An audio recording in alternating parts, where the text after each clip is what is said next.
What's up, everybody? My name is Mo. I have my friend Trav here assisting me today. I am a stylist here in Arizona and a mind and body practitioner. And I really just wanted you guys to more so know who I am and what I'm doing out here, because you see me, but you don't really know me. Yeah. So what's the first thing they should know about you? One, my intentions are always good. That's a fact. Second is that I'm weird. Super weird. I don't care how comfortable you think I am in my head. I'm like, this is weird. So how do we know your intentions are good? I guess you really would know, because I hold some of it back. Like, I may want to help you with certain things that's going on in your life, but I've been hurt before by certain things. So I'm just like, nah. I try to set certain boundaries with people too, just so I don't mix things up. You know, sometimes I've helped people with certain things and they're just like, they take it so far. I'm like, it wasn't even like that. It was just, you needed something, I provided it for you. So I just try to be mindful of that. But I try my best to be there for people. It's just the attachment, I don't like it. And it's just like, I don't. I think that's a good answer. And so then the second follow-up question is, how are you weird? How am I weird? Yeah. What's some things that make you weird? I'm still discovering that. Like, I be thinking I'm normal, but once I get in social settings, I realize I'm not really fucking with this. That'll just refer back to like how relationships are going within this generation. I don't fuck with it. Back then when I was young, I didn't really fuck with a lot of stuff that my friends were doing. I would kind of leave the group sometimes and just kind of check out other people in the school and see like what they're up to. Cause I'm like, I want to see some different stuff. I'm very crafty. I like to tap into different things. I like to try new stuff all the time. I'm not complacent into one thing. And so what are some of the things that you've tried out in your life that have like developed you who you are today? You traveled anywhere that was important? Met anybody that was important? I guess I don't really sit back and think about those things. I will say I have a joy for hiking. I'm from Michigan and we don't really go out in the water. We call that white people stuff. It's really not. If I would have known that back then, I would have definitely went kayaking and all of that back in Michigan. But when I came down here 2 years ago, I started to get up into the mountains at least twice a week after work, because I work at a mental health facility. You got to take care of yourself if you're working with kids, definitely. And that just made me feel great right there. I'm like, I didn't even notice that I love nature like that until I came down here. That's one that has definitely helped me. Yeah, and what have you learned from nature and mental health? It's definitely a reboot for me. I feel more refreshed, and it's also like achieving a goal. So if I can at least get to the top of the mountain, like, I did that. But the whole time I'm up there, I'm just thinking about things that I probably need to let go, or things I need to work on. Sometimes I'm just telling myself, you're great, you got this, you've been doing good, just encouraging myself to keep moving forward. But I think sometimes we get so complacent within where we're comfortable at. We're like, this is it for us. And to me, I'm just like, this is not it for me. So I just keep going. And so you set that up as a metaphor for the rest of your life, the hiking and the achievement of climbing the mountain. What are some other metaphors that you have that you try to get through daily? Whenever I feel down from like working so much, I think about myself in college. I used to like sleep out in my car and stuff before certain classes and work hella jobs. For some reason, it just felt like something I needed to do. But anytime I'm in a certain situation down here, because I'm down here by myself, by the way, I don't have like family or anything.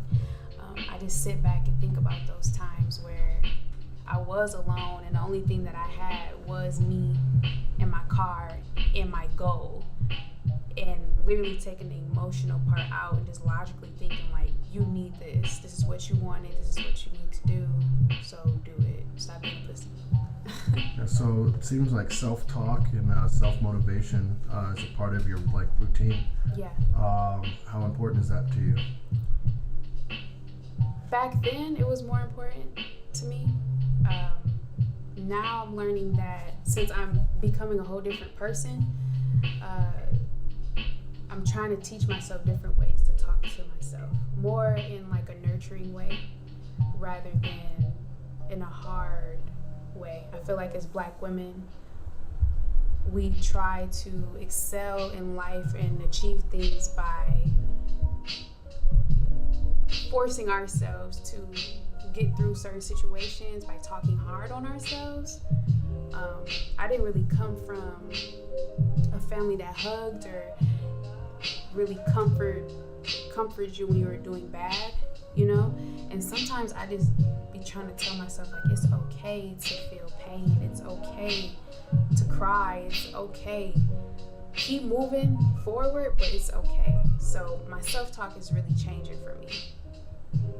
But I'm still working on that because I got to hold myself accountable for some things. So, yeah, I'm being more kind to myself. Yeah. What are some other things that you're doing for yourself to keep your like self going and in the direction you're trying to? One thing that I do that I've always done, I continuously brainstorm. So I have, like, if you go in my room, I have hella, like, I have a whiteboard, I have a mirror, and I'm just constantly writing things on there about goals I want to achieve, different ways I want to work on my character as far as how I love myself, how I talk and radiate my love. I eat better. I haven't eaten meat in about 4 or 5 months now. Still working on like getting that protein together, but I definitely see a major change. I don't dwell into certain music anymore. I really noticed that trap music is not for me. Maybe if I'm trying to get some money, but it's not like something I need to listen to every day. And my social circles, I don't find myself communicating around people that aren't really achieving the same goals as me. Like, for instance, I don't hang around women that talk down on men. I'm really trying to learn how to love men. So, like, I just stopped hanging around women like that so I can really learn how to have that emotional, that love for a Black man specifically, you know? So, things like that. Was that good? Yeah, that's very good. We're trying to just get some information about you so we can talk about like your healing process and where you've been and like what your underlying thoughts are so that you can have a better connection. Okay, I could definitely elaborate on that. So one thing that I have been working on is understanding my childhood, looking at it really in comparison to other families and just like what's going on with mine. Both of my parents really didn't have that much time to invest certain things into me, like morals and all of that. So I'm not trying to say like I'm a wild child. I never was wild, but the value of things that people have, like if you see me out with my clothes just out, I mean I'm free, I'm showing skin, no one really told me don't do that. Like that's not cute or whatever. It's just I enjoy doing it. I don't do it to lure men in. So I look at those things. I look at even relationship-wise. I always go for people that's similar to how my dad was in the past. Like he never really paid attention to me when I came over to the house, and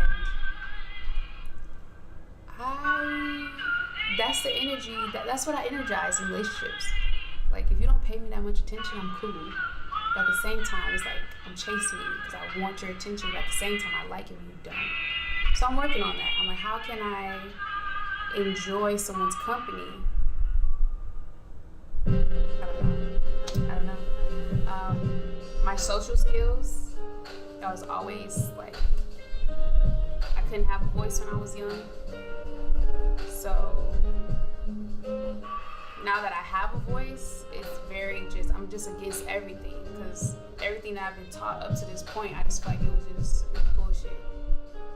I've done everything that I was supposed to do as a Black successful woman.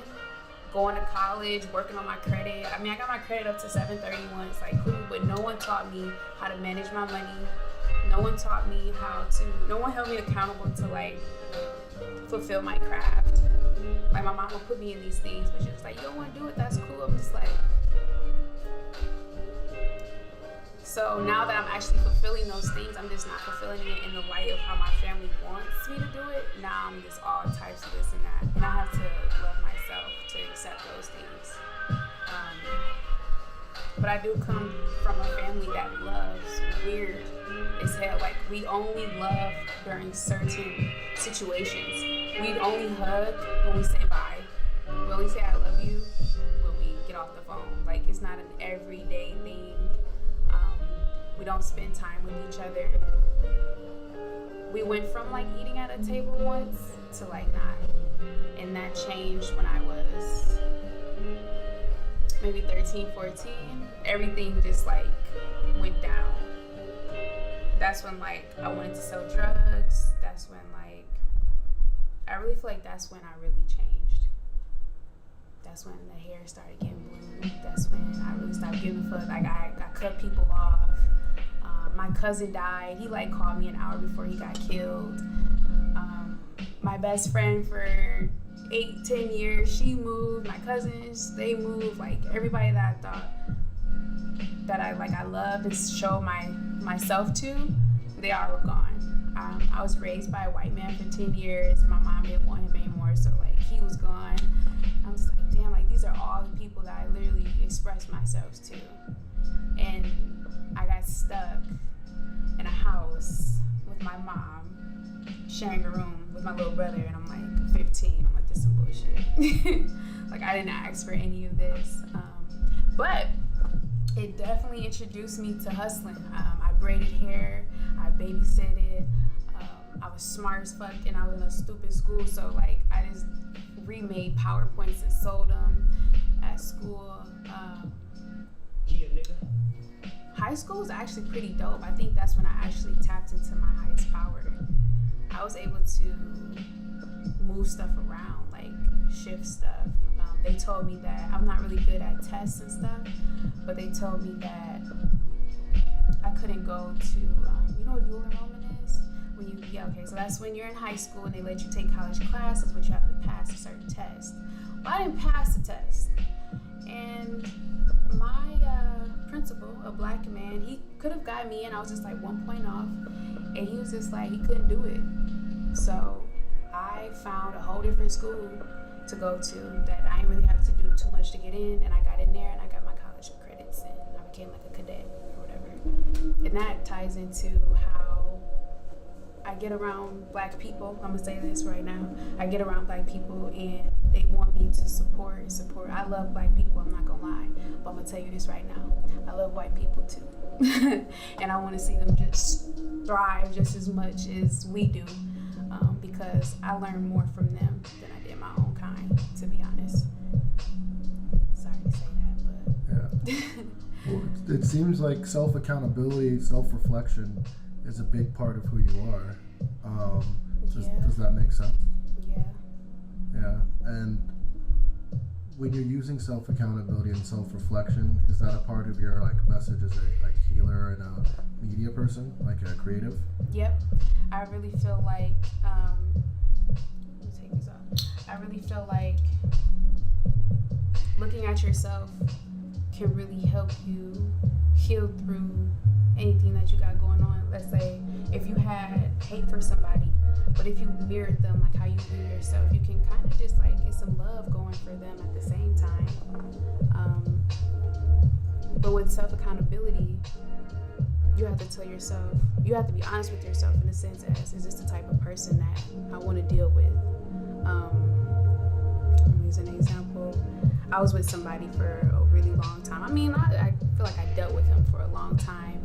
To this day, I love him to death, but I just cannot, because it took me a while, but the insecurities of him was getting poured onto me. And that's when I could not dress like this and come out the house. Like, I would be all types of hoes. I'm just trying to get niggas' attention. I'm just this, I'm just that. But I'm like, that's not me. So I highly encourage people to just look at themselves and determine who they are and be comfortable with that. I feel like I'm just rambling now, but no, you're not.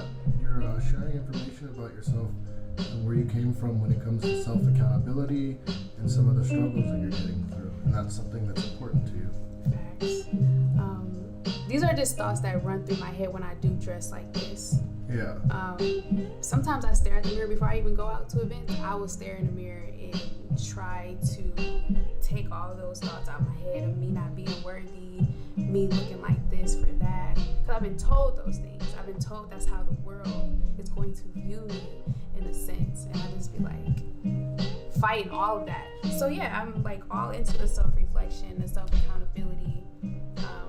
And I love talking about my emotions. And it probably bothers some people, but it's definitely a great way for me to get through life. And I encourage people to do it a lot, especially men. Because it's like, you're not going to attack me because you hate yourself. Nigga, what's good? Like, what's wrong with you? Because that's really all that it is. It took me a while to realize that with the person that I was with, because I saw him so high. Like, I looked at him at like such a high level. It's just one day I was just on the phone with him and I'm like, I was like, you're embarrassed, bro. Like, the whole situation, you're embarrassed and you're mad at yourself and you're a dope being. Like, don't hate yourself. I said, but one thing that you're not gonna do is talk bad about me or talk bad to me. And I think it's been a year I had to just block him because he just wasn't with the program. And so it seems the message to me that you're trying to build up in a way with the things that you're sharing is that, one, you have self-accountability, and two, you're trying to figure out self-love.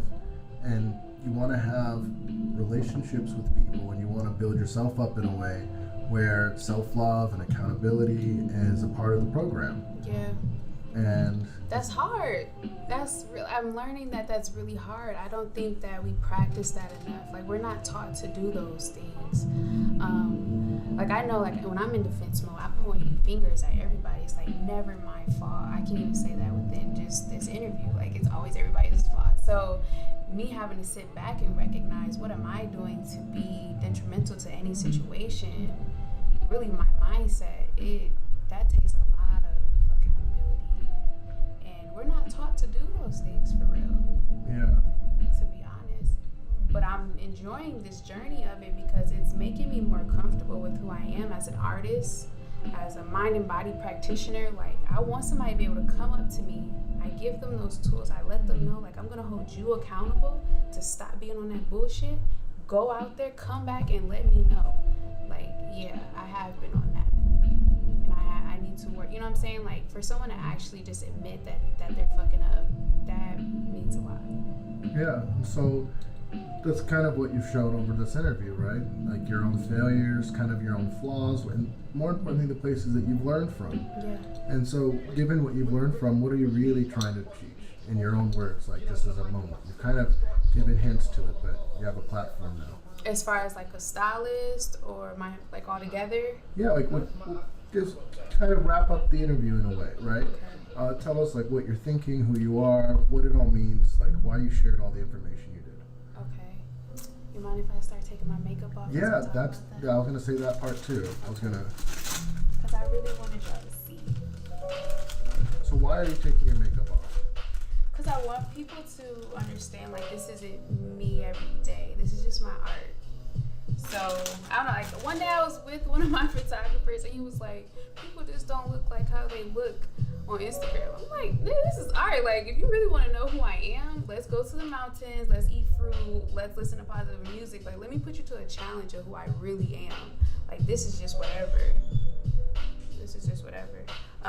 What I encourage people to do is to be themselves, like, at all times. Especially like as an artist, like, you get so caught up in your ego as far as you having to be this type of person. You don't have to be that person all the time. It's just your art, you know? But if you want to define yourself through that, that's totally fine. But if you find yourself struggling, just be you, bro. Just be you. Yeah. So part of Mo being Mo is, you know, she has her makeup on and she puts on her clothing and she also takes that off, and you're showing that right now. because I have work to do. You know what I'm saying? Like, if I'm in my ego and I'm feeling good and I'm all powerful and shit like that, I'm not like that all the time. I'm not the Jesus that y'all created in your mind. Like, no, I am a human. I have to reboot. I have to take care of myself. I have to heal. I have to be around people that speak highly of me. I have to be around people that speak low of me, so I can actually understand, like, all right, I got some shit I need to work on. Like, and this is what you're trying to provide. Yeah, I want people to be real. Like, even as a mind and body practitioner, I want to be able to have bad days. I want you to see that. I want you to see my bad days. I want you to see how I prosper from those bad days, even if it annoys the hell out of you. It's just understand that I am not perfect. I'm not perfect, and I'm not trying to be. And you shouldn't pressure me, and you shouldn't pressure yourself to be perfect either. Like, there's no point.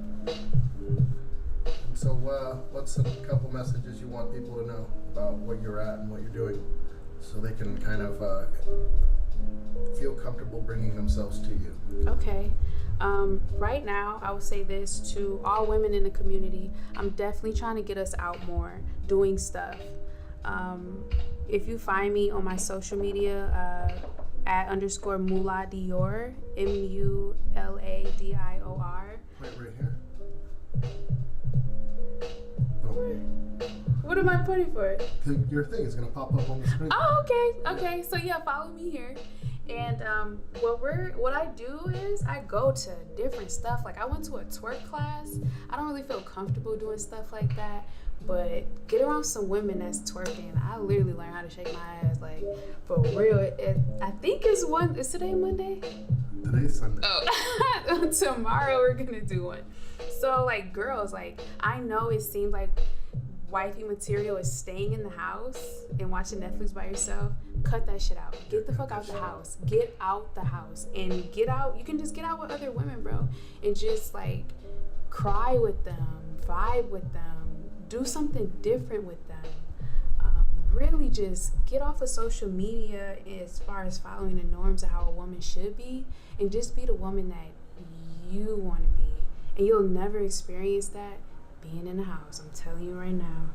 I went through it. So I'm working on that with women. Men, I'm trying to get them to be more, like, expressive with their emotions, but also hold them accountable for, like, the fuck shit that they're doing too. Like, okay, you see there's something, like, there's a pattern going on here, so let's try and figure that shit out, because apparently it's not working for you, or it's just it might work for you, you're just doing it with the wrong people. So that, and I come from an environment like the hood type of environment, and I find that down here too, trying to teach people how to listen to better music, like music that'll enlighten them when they're in a certain mood, recognizing that, challenges, recognizing, like, why they smoke and drink, and challenging them not to, and environment, taking them out of their comfort zone or what they're around, put them in a different environment and have them do something totally different. Like, and it can be anything. Like, even when people come down here to visit me now, I don't even, like, make time to come and hang out with them, because they want to do the same shit. They want to eat cheeseburgers, they want to go to Raising Cane's, and they want to go to, like, the clubs. Like, no, let's go to the cave, let's go to, like, do yoga, like, let's do something like that. Not the same old shit, otherwise you're gonna get the same results. So we can get better. Yeah. And so you're trying to just provide an environment for people to grow into. Yeah, and just introduce people to something new, like, how'd that feel? Yeah. Like, okay, it's amazing to me, like, people down here, they haven't even been to certain spots. I'm like, it's only an hour away, bro. Like, sometimes it's 30 minutes away. I'm like, you know, this is up the street, right? Like, taking care of ourselves is important, but we're chasing success so much. That's like in one of my raps. I'm like, you chase success, like, it's gonna fix you. Like, it's not gonna fix you. Every, like, billionaire or whatever, every time they die, what they say is, like, happiness, like, just enjoying, just living life. But we're all chasing success because we think that's, like, that's the privilege. We'll figure it out sooner or later, but that's not what it is. That's awesome. Well, I think that's a really good introduction to the first part of Mo. Right? Stay away from my face. Yeah, right. It takes a while to get in the costume and take it off and be yourself and not be yourself or get out, you know. But the most important part is people got an introduction to you. Yeah. And there'll be future interviews, but for now they can kind of get it. What's that? Thank you very much for your time. Thank y'all for listening, and thank you, Trav, for having me. Like, I appreciate that.